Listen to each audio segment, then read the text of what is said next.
So this video is just going to be snippets from my training this past Friday and then today, and then just an improv monologue about some of my thoughts about my training currently. So this is, I'm doing a ring row here, and this is actually my third time ever doing this. I've never really had access to rings, and with the quarantine and doing all the stuff at home, I kind of started to dig some body weight stuff, and so since it's here, I was like, well, I'll play around with it. And so yeah, this is my third time doing this, and it's going well so far. Like, I like how I'm keeping my spine neutral.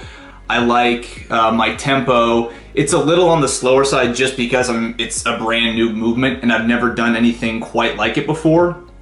But the things that I'm still messing around with are, one, like you'll see a little bit of movement going on in my shoulder, like shoulder area. So like my shoulder blades just my shoulders coming unpacked. So I'm just trying to be more mindful about just keeping my shoulders packed through the set. And then also my grip. So for the most part, when it comes to my exercises, like I like to have it where my wrist is neutral, to where it's not deviated to one side or the other. And so just, I think, a function of, because they're rings, I've been playing around with how can I make that happen through the range of motion. Pretty good, but still working on that. And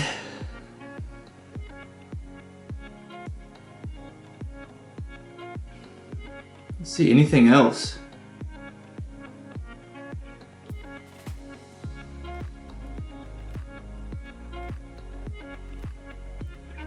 No, not really. I mean, I just, in general, like, both for myself and my clients, I always like to film like my setup and my dismount, as well as the actual execution, just because sometimes people, and myself included, will develop some like funky habits when they set up, or like when we like leave an exercise. So here, again, more body weight stuff. So these are weighted pull-ups. Let me see, I'll get to that last angle in a minute. With the pull-ups, I was progressing, just like adding a rep, but eventually I got to a point where it was becoming too challenging to add a rep. And so I've started just kind of adding 2.5 pounds per session for before my recovery weeks.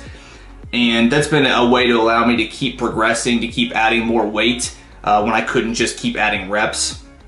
And then this last angle is the one that I was really looking for, because basically with my pull-ups right now, what I'm looking to do is keep my spine neutral throughout the range of motion. So you'll notice that, like, after I kick that pad back, that my legs come forward, but it's not like I'm intentionally trying to make them come forward. I'm just trying to keep my spine neutral throughout the range of motion.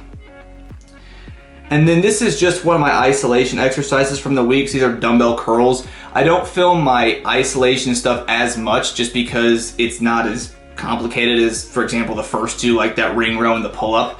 But I do like to film them every once in a while, just to kind of touch base and make sure form is the way I want it to be. So nothing too crazy here, just neutral spine, looking straight ahead.